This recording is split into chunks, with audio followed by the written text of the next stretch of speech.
My name's Neal, this is Chris, and we're for a company called Exclaimer. We're going to be talking to you about email marketing, but something slightly different for you today. I'm going to be talking about the use of corporate emails through email signatures as a communications channel, but potentially that you haven't thought of previously. Over the next 25 minutes or so, we'll talk to you about email signatures and why we think it's a powerful communications channel. We'll then give you a way to structure your thinking for a framework. Then we'll go on to give you loads of examples within that framework of how other companies of all sizes and all sectors are using this effectively currently. And then we'll pull all that together and tell you about how you can make that work in your organisation. So, we've got a bit to get to. I'm going to pass over to Chris now, who's going to give you some context around what we mean when we talk about corporate email signatures. This is where you press a button. Yeah. Oh, yeah, okay. We're talking about corporate email, not direct mail. That's not an exhaustive list of things we're not going to talk about, but corporate email, different problem, different idea, different technique. What we're trying to do is use signatures on corporate email to talk to the people that love your company, to create a little bit of assurance, to extend your social reach, to promote and to offer them functionality. This is not a direct mail technique. This is people you're in contact with all the time. Why would that be an opportunity for you? Neal, press the button now. Firstly, corporate email's business relevant. You're talking to people who are already engaged with your company. You're talking in a business context, unless you're talking to your mum about pound cake recipes. You're talking to partners, suppliers, customers, stakeholders, a whole bunch of guys that love your company. It's high volume. Your people send lots and lots and lots of email. 30 a day? 30 a day? Yeah, 30. 30 a day. It's not as high volume as direct mail, but you're talking to people already engaged with your company. It's continuous. It happens over a long period of time. You have a long time to develop the relationship with these people. You're leveraging the relationship you already have. It's what is it, Neal? It's valued. People open the mails that you send them. Open rates are way, way higher than direct mail because you're saying something useful. You're saying something they want to hear. And it's personal because the people who are mailing each other have a personal relationship, so you can leverage that relationship, leverage the trust within it. And it's very, very, very, very targeted because you know exactly who sent it and exactly who received it. This is not like direct mail at all. So those are the reasons why we consider corporate email to be something of value. And what we've done is we've built a framework, which we call the 6C framework, oh yes, to structure thinking around your corporate email signatures so that you can get the benefit. Now we have loads and loads and loads and loads of customers, and we've developed this framework over 10 years. I'm not sure why we're the future trends theatre if we've been developing this over 10 years, but Something new. yeah, this is new to you. And this is the framework we developed for structuring your thinking around email signatures. I'll just run quickly across the top, and then we'll go into more detail and give you some examples. Basically 6 elements. Conform to your brand. Everything else, every comms you do, every piece of comms you do conforms to your brand. Why not your email? Get your contact details right. Okay, that's what most of you think about when you think about email signatures. But there's some things to think about there. Certifications. You pay money to get certified. You're looking for to assure your customers. Get those on your signatures. Connect. Gets a bit more interesting as you get towards the right-hand side of the model because you can use this to develop your social reach. You can get links to your content, but more importantly, you can also incorporate your content. Communication, simple promotions, campaigns. Use corporate email to support the campaigns that you have running. And the most interesting thing here, compliance. Yeah, we're not going to say a lot about compliance.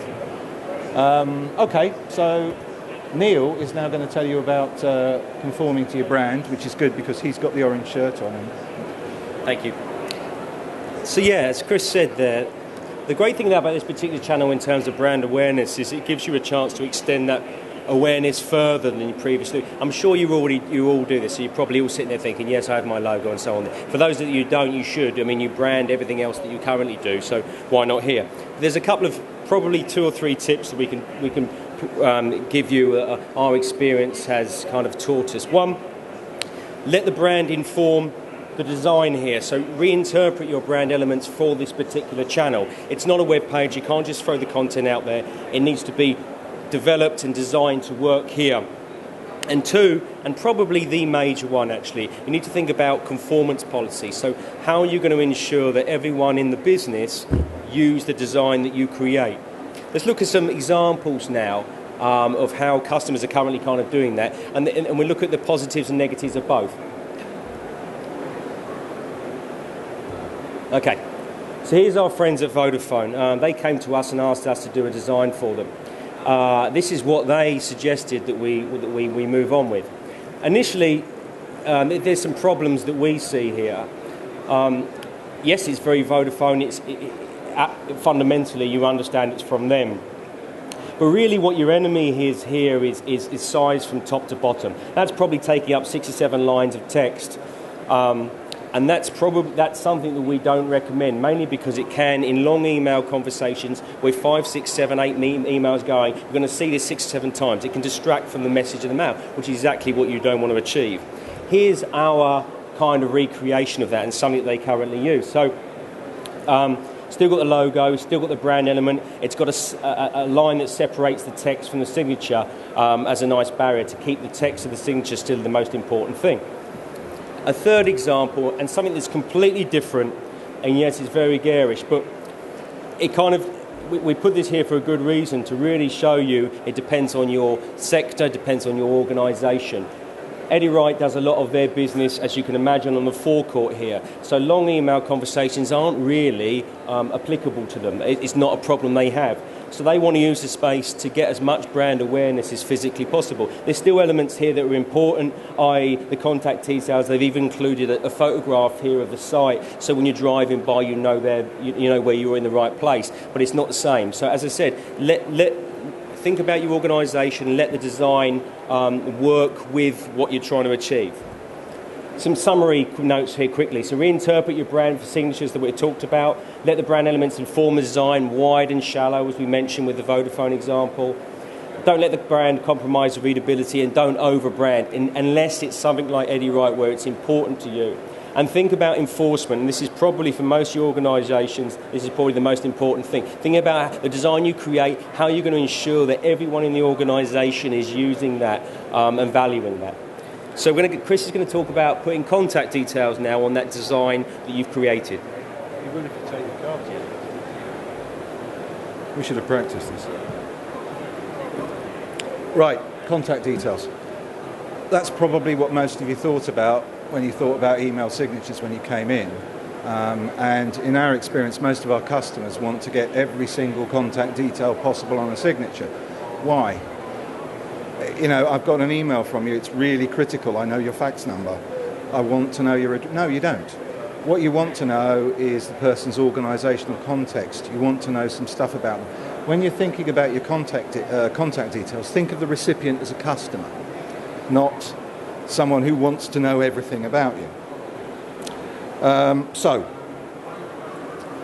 here's an example. This is Brad's signature. Notice he's used a scan signature. That might be a brand element. You know, you might go, we're a kind of cuddly, customer intimate company. We want to show that, so include a handwritten signature. Notice that the contact details are totally limited. But we have got on there his working hours, which is something useful that you couldn't work out by going to his website. His fax number you can work out by going to his website. And as Neal was saying, height's the enemy with email signatures because you get involved in long email conversations with people. You don't want all this stuff interrupting it. So we've got a very limited set of contact details there, but including his job title and not actually his department. It would have worked better if he'd included his department, but we'll worry about that another game. Okay. Here is a printing company, their signature. Again, notice they've spread the contact details left to right rather than up and down. But they've included pointer. That would work better with a laser, wouldn't it? A piece of functionality here to upload large files, which is very common for a printer. But Obviously, you create huge Illustrator files, you want to upload them so the printer can print them. And this highlights another sort of important aspect of email signatures.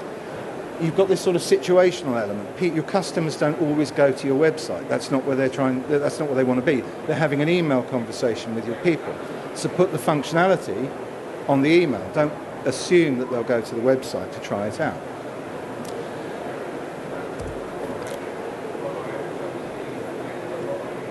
I don't like this one. Lots of customers come to us and say, redo our business cards. And I think that enforces a very static view of email signatures, which is not helpful.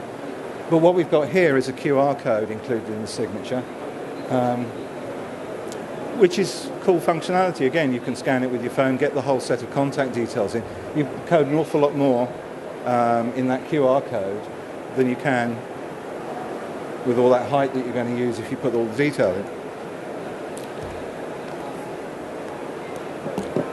Also think about varying your contact details for the internal signatures. Here we've got a picture of lovely Brad, so that you know what he looks like when you meet him at the water cooler. How many times do you email people, you have no idea what they look like? And if you have, again, that kind of culture, you might want to include a photo in all your outgoing mail. I mean, it depends how attractive your staff are, doesn't it? And we obviously have a very high bar at Exclaimer, but you know, oftentimes that's useful. But check out the other details. You've got his internal phone extension, not the phone number that everybody knows, and you've got his office building so that if he wants a meeting, you know where to go. Internal use of email signatures, very important. So, summary. Use the contact details to give cultural cues about your organisation, your brand values and so on and so forth. Give the reader an organisational context so they know who the hell you are and why you're talking to them and who, you know, what your job title is. It might help you actually rationalise your job title as an organisation, but always balance the need for height or balance the need for the recipient to get contact details against your need to market to them. Everything you put on a signature has to earn its space. Do consider, as I said, the internal channel and think about how you're going to do this. How are you going to standardise signatures? How are you going to tell everybody what their signature should look like? Do you send a mail round and hope people will go, okay? And how do you update it when organisational structure changes? How do you update it when people change their job titles and so on and so forth? Would you like to talk about certification now? Sorry, we have to keep swapping around it. Certifications, awards, they all fit into this kind of category. The essential part here is you've probably spent good money on, whether it's on the new individual side or the corporate level, you've probably spent good money on getting these things. So absolutely use them. Maybe they're part of an insurance strategy or maybe in your certain sector they're a legal requirement to have. Use them, but use them where applicable. Overuse can potentially have the same effects, in our opinions, as too much brand, too much contact detail. And we'll look at some designs and suggestions of customers who are doing that at the moment. So here's Sam. He works for a marketing creative company, something you'll be aware of. He's AdWords qualified. Absolutely perfect space to use this. Our advice here would be make that logo clickable, make it linkable to content either on your own site or maybe more applicable onto an AdWords page themselves, which talks about the qualification. How hard was it for him to get, and what did he have to do to get it? Another example, a law firm here. Now this law firm, they know because of the business they're in that they're talking to law partners, other law companies themselves, other lawyers, that they're highlighting that they're a great place to work. Another use of this and potentially a recruitment drive for those. Third, an estate agency company, they're quite simply using this because the legal requirement says they have to say they're connected to OFT, and they've got other elements on the Guild of Professional Estate Agents and so on and so forth. And they say, if you've got it, flaunt it. Well, this is potentially the other way. You might suggest that, again, with the same thing as Chris and I were just previously talking about this detracts elements from the actual main message, which is still the most important thing here. In summary then, they're paid for to use them. Think importance and relevance. Don't put them on there just for the sake of putting them on there. Think both personal and corporate, and think again consistency across all staff. If you're allowing someone to add their degree or their personal qualification on there, are you going to ensure that everyone across the whole organisation have there also? Otherwise, does it look like they don't have them?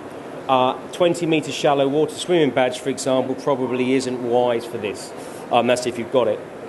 And think about enforcement. As with all this stuff, you need to have a policy to ensure that this meets everyone's the same criteria for everyone in the organisation. So now we're starting to move on to the more glamorous parts of this and something you can really use. Chris is going to talk about connecting social media. Well, I'm not going to pretend for a moment that email signatures are going to be the central hub of your social media strategy, but they are extremely useful in supporting it. To give you an example, Unilever, who are not a customer, so don't get on the phone, went from 40,000 LinkedIn followers to 235,000. Wow. Just by putting a follow link on their signature. This stuff does work. But it's not just about links. That's easy peasy lemon squeezy. What you also want on there is your content, because social media is all about content. And there is, again, this situational element to email signatures where people are reading the email, they're in a kind of relaxed lean back mode. They're in a mood to kind of accept, look at your content and appreciate it. So think about that too. Should we move on to some examples now? Yeah. That's our signature. Oh yeah. So a big part of our marketing is aimed at the channel. And our resellers don't go to our website. The only time they go to our website is to read our price lists. So we have to get them to buy into our social strategy another way. So we included, follow links and so on and so forth, and got a 25% lift in acquisition rate for social followers. Also notice, a bit too subtle perhaps, we've got some content in there. We've got links to our latest tweets and so on and so forth. Here's some examples of other companies. As you'll always find, there's kind of like, whoa, we've got to get lots of social media icons on our emails. It's going to look ugly, it's going to look out of brand. The most successful one of our customers here is the Cybex example, where they've got a simple link to Facebook. And again, they had a sizable 20% lift in their Facebook followership just by putting that on their email signature. But here, it integrates really nicely with the brand. They didn't just, it wasn't just an explosion in a social media icon factory. Next. Here's Morgan Stanley, again, getting their content on there, because people who are reading the email are in the right mood to read that content. And finally, this is a garden solutions company. I used to call those gardens when I was little, but they've got their tip of the month on there, which is sort of bloggy. It's probably a promotion that they're trying to use to get other people to get them to feed your lawn. But the example is quite clear. Get your social media content on there, because if people are reading snippets of blogs, your latest tweets and so on and so forth, when they're reading emails from you and they're engaged, then they're much more likely to sign up and become a long-term reader. So, summary, links to signpost that you're there, buttons to connect with you, but most importantly, get that dynamic content on there, because that's what's going to buy people in. They're going to go, woo, you've got, I like your content, I'm going to read it some more. Think about whether it's your company or your individuals are important, because obviously some of your individual people have a bigger social profile maybe than your company, so you can do that too. And leverage situational moments. People are reading email, they're relaxed, they're in lean back mode. That's when they're much more likely to engage. And they may not come to your website. You have these long-term customers who aren't constantly on your website. They're constantly in contact with your people. So leverage that. But the critical things, the challenges are, how do you manage dynamic content on those signatures? And if you, as I said, with a couple of those, I gave you click stats, how do you track them? Because if you have a static signature that your people are creating in Outlook, you haven't got a chance of doing any of that. Right. So to move on to communications, now this is probably the single most requested element of a signature when a customer comes to us to talk about adding signatures to it. Usually this is what they want to try and achieve. This is what they want to add to their signature. Great news here is it's a really great channel. You know the sender because it's you or it's one of your staff members. You know the recipient, and more importantly, you know what they're talking about. In most cases, actually, this banner size here is the perfect size, and you probably already got this in your marketing collateral. This is a standard 7 to 890. So if you're online advertiser, you've probably seen this size. And as I said, it works really well in this particular channel. Most of our customers have this as a standard process, and you set up a whole bunch of rules internally of when you can use it. But you can actually provide this to sales teams, to other customer services teams, and allow them the opportunity to physically add something that relates to the message they're talking about for this perfect alignment. The kind of alignment we're all trying to achieve with our online marketing. Let's look at examples of what I can see. We're back with our friends at Vodafone again. They wanted to add some smartphone features. And they've done that. Now, again, the size is potentially a problem. The essential message here is, and how they went about it, as you can imagine, when you clicked on the BlackBerry Bold, for example, it sent you through into an automated journey to a personalised landing page, and they followed up on that customer and added them into their existing framework. So it worked quite well for them. So tracking is obviously key, and you have that ability here. Our friends at Cybex again, they're saying, like we've got in our signature at the moment, we're coming to an event, come and see us. And again, you're going to want to track someone. If someone's clicking on this, they're interested. They're physically saying, yeah, okay, I'm interested in hearing about it. So you might well want to have contact with them. You might well want to track that. Upsells and cross-sells. Perfect example and perfect examples of the way you can use this channel. This particular company had a rise in 20% in sales of their servicing packages based upon adding this over a 3-month period. The salesmen here have pretty much one opportunity when they've got someone at their desk or in the forecourt trying to sell a vehicle. Here, and every other message they relate to that individual, it can be used to push that same message across. And like I said, they've got a 20% rise here. It shows it works.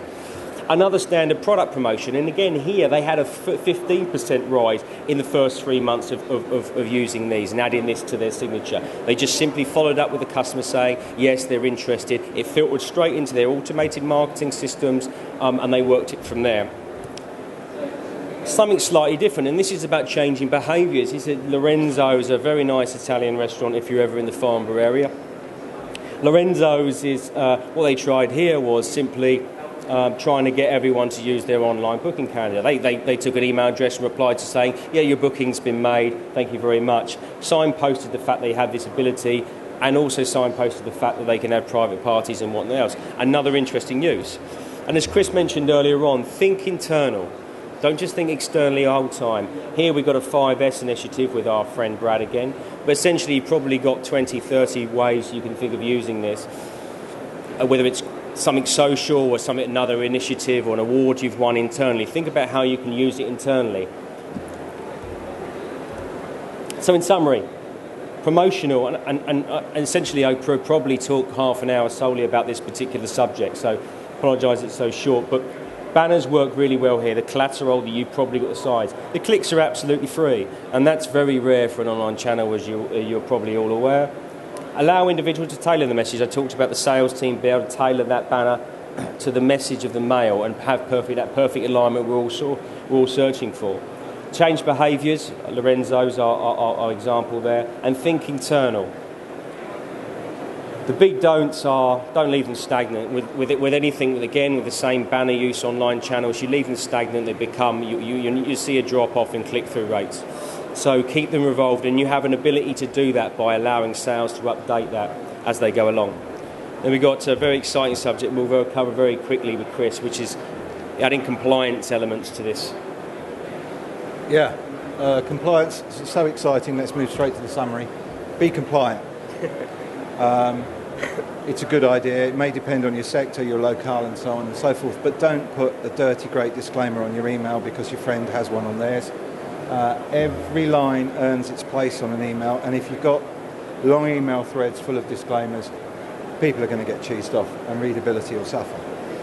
But do think about, because for a lot of businesses it is critical and there are a lot of regulations that apply, How are you going to make sure it happens? How are you going to make sure it's compliant? If you're just doing it with policy and a strong finger wag if people don't comply, then you're not doing it right. Okay. How do you do this? You all have email signatures. I know I get email, and everybody's got an email signature on there. But I can tell you, based upon our profitability figures, you're not using our software. Now, that's fine. You'll probably get an attractive signature. You'll probably get people maintaining it themselves and keeping it up to date, but maybe you don't. But there are some critical advantages that software gives you that you cannot get any other way. So, some more words beginning with C. If you use software, you get exact control over who gets what signature. You get compliance because you're in charge of the disclaimer. If you use software, you get easy change. Part of the power of this is to change it. Don't create a signature and go, oh, we've created a signature. No more worries about email signatures. You get the ability to change it dynamically and make the most of it. You get a consistency of appearance so that people actually you get a consistency of appearance so that you wouldn't give your guys £10 to go and get their business card on Reading Station at the Photo Me booth. Don't do it with email signatures. It's convenient. You can update it real easy. Design, click, done, deploy. And you can get capture. There's no way that you can construct dynamic URLs for every sender if you're not using software. And there's no way you can track the clicks. And that's important. And it's cheap. Oh, yes. It's not just cheap in terms of the outlay for the software, but it's cheap in terms of the effort because you're leveraging things that your people are already doing. Your designers and your web analysts and so on and so forth can fit right in. And all this kind of adds up to a degree of certainty that email signatures are doing the best job that they can for you. You don't have to worry about them. You don't have to think about them anymore. They're all taken care of. So, everybody who's itching to get to lunch, not long to go now. Yep. On our website, we've got some ebooks and white papers and stuff. One that expands on what we've been talking about here. One about design. We've got that. This I really like because it's really soft. If everyone's got that, just rub it on your cheeks. It's really nice. But it's also quite interesting. Yep. More importantly, we've got a web page for you dedicated to this show. You might go check that out. Or more, come and talk to Neal and me on the stand because we'll tell you like it is.